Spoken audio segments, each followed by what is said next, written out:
നമസ്കാരം. വേശ്യയുടെ ചാരിത്ര പ്രസംഗം എന്ന് നമ്മൾ കേട്ടിട്ടുണ്ട്. കേൾക്കുമ്പോൾ അശ്ലീലമായി തോന്നാമെങ്കിലും ചിലപ്പോഴെങ്കിലും ചിലരെ ഉദാഹരിക്കാൻ ഇതുപോലൊരു ചൊല്ലില്ല. കുറച്ചു വർഷങ്ങൾക്ക് മുൻപ് വരെ മേയർമാരെ ആരാധ്യയായ മേയർ അല്ലെങ്കിൽ ആരാധ്യനായ മേയർ എന്നായിരുന്നു സംബോധന ചെയ്തിരുന്നത്. 2013 ഉമ്മൻചാണ്ടി സർക്കാരിൻ്റെ കാലത്താണ് ആരാധ്യനായ എന്ന പദം മാറ്റി പകരം ബഹുമാനപ്പെട്ട എന്നാക്കിയത്. അതവിടെ നിൽക്കട്ടെ, അതേക്കുറിച്ച് പിന്നെ പറയാം. നമ്മുടെ തിരുവനന്തപുരം മേയർ ആര്യ രാജേന്ദ്രനും ഒരു പാവപ്പെട്ട KSRTC താൽക്കാലിക ഡ്രൈവർ യദുവും തമ്മിലുള്ള പോര് നമ്മളൊക്കെ കഴിഞ്ഞ 10-12 ദിവസങ്ങളായി കാണുന്നുണ്ട്.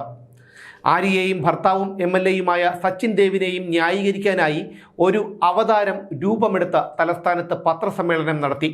ആ അവതാരത്തിൻ്റെ പേര് സഖാവ് AA റഹീം. MP ആണ് പുള്ളി, അതായത് മെമ്പർ ഓഫ് പാർലമെൻറ്റ്, അല്ലാതെ നിങ്ങൾ കരുതുന്നത് പോലെ മരപ്പൊട്ടൻ എന്നല്ല.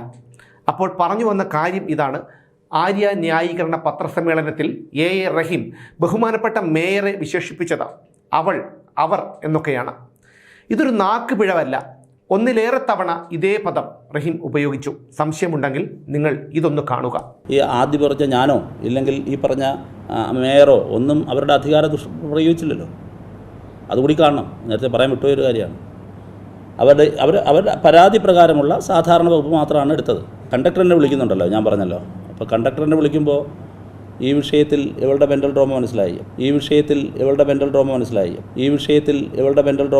അപ്പോൾ ഞാൻ ഈ വിഷയത്തിൻ്റെ പ്രാധാന്യം എന്താണെന്നറിയാതെയാണ് ഇയാളെന്നെ വിളിച്ചത്. അർദ്ധരാത്രിയിൽ ഒരാൾ വിളിച്ചാൽ ഫോൺ അറ്റൻഡ് ചെയ്തു. ഞാൻ വിളിച്ച് ഈ കാര്യം അവരോട് സംസാരിച്ചപ്പോഴാണ് ഇതിൻ്റെ ഗൗരവം മനസ്സിലായത്. അപ്പോൾ ആര്യപ്പോഴത്തന്നെ എന്നോട് പറഞ്ഞു ഞാനത് നിയമപരമായി തന്നെ മുന്നോട്ട് പോകും. പറഞ്ഞാൽ ആ ശരിയെ അവളും ചെയ്യുന്നുള്ളൂ. അവൾ ശക്തമായി നിൽക്കുമെന്ന് പറയുകയാണ്. മറ്റു കാര്യങ്ങളൊന്നും എനിക്കറിയില്ല. അവളുടെ ഭർത്താവിൻ്റെ സഹോദരൻ്റെ ഭാര്യയാണ്. അവളുടെ മെൻ്റൽ ട്രോമ എനിക്ക് മനസ്സിലായി.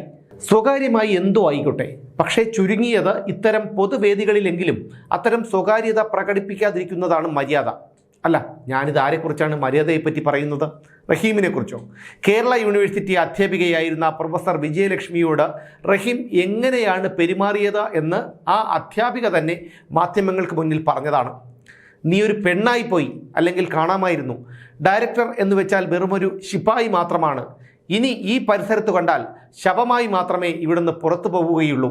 ഇങ്ങനെയൊക്കെ ആ അധ്യാപികയോട് അലറിയവനാണ് യാതൊരു എളുപ്പമില്ലാതെ മാധ്യമങ്ങൾക്ക് മുന്നിൽ വന്നിരുന്ന ഒരു സഖാത്തിയെ ന്യായീകരിക്കാൻ മോങ്ങിക്കരഞ്ഞ് പാഴ്ശ്രമം നടത്തുന്നത്. ഈ ഒരു പത്രസമ്മേളനത്തിൽ SFIയുടെ ധീരനായ നേതാവും CPMൻ്റെ അഭിമാനവും നാടിൻ്റെ ഭാവി വാഗ്ദാനവുമായ PM ആർഷോയെയും നൈസായിട്ടൊന്ന് വെള്ളപൂശാൻ റഹീം ശ്രമിച്ചിട്ടുണ്ട്. ആർഷോയുടെ പൂർവ്വകാല ചരിത്രം ചികഞ്ഞ് മാധ്യമങ്ങൾ പോയത്രേ. 2 വധശ്രമം ഉൾപ്പെടെ 42-ലധികം ക്രിമിനൽ കേസുകളിലെ പ്രതിയാണ് ഈ ആർഷോ എന്ന് പറയുന്ന മഹാൻ. അവനെയാണ് റഹീം ന്യായീകരിക്കുന്നത് എന്നോർക്കണം. ഒരു മേയറെ എന്നല്ല, ഒരു അന്യ സ്ത്രീയെപ്പോലും അവൾ എന്ന് വിളിക്കുന്നതും ഒരു തരത്തിൽ സ്ത്രീത്വത്തെ അപമാനിക്കലാണ്.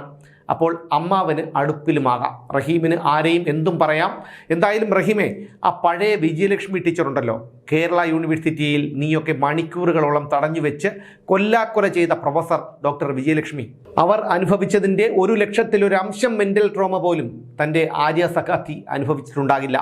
അങ്ങനെ അവർ മെൻ്റൽ ട്രോമ അനുഭവിച്ചിട്ടുണ്ടെങ്കിൽ കൂടി അത് ആ ഡ്രൈവറെ കൈകാര്യം ചെയ്യാൻ കഴിയാത്തതുകൊണ്ടോ അയാളെ അറസ്റ്റ് ചെയ്ത് ജയിലിലടയ്ക്കാൻ കഴിയാത്തതുകൊണ്ടോ ആയിരിക്കും. ഒന്ന് പോ റഹീമേ. വീണ്ടും കാണാം അടുത്തൊരു വാർത്തയിലൂടെ.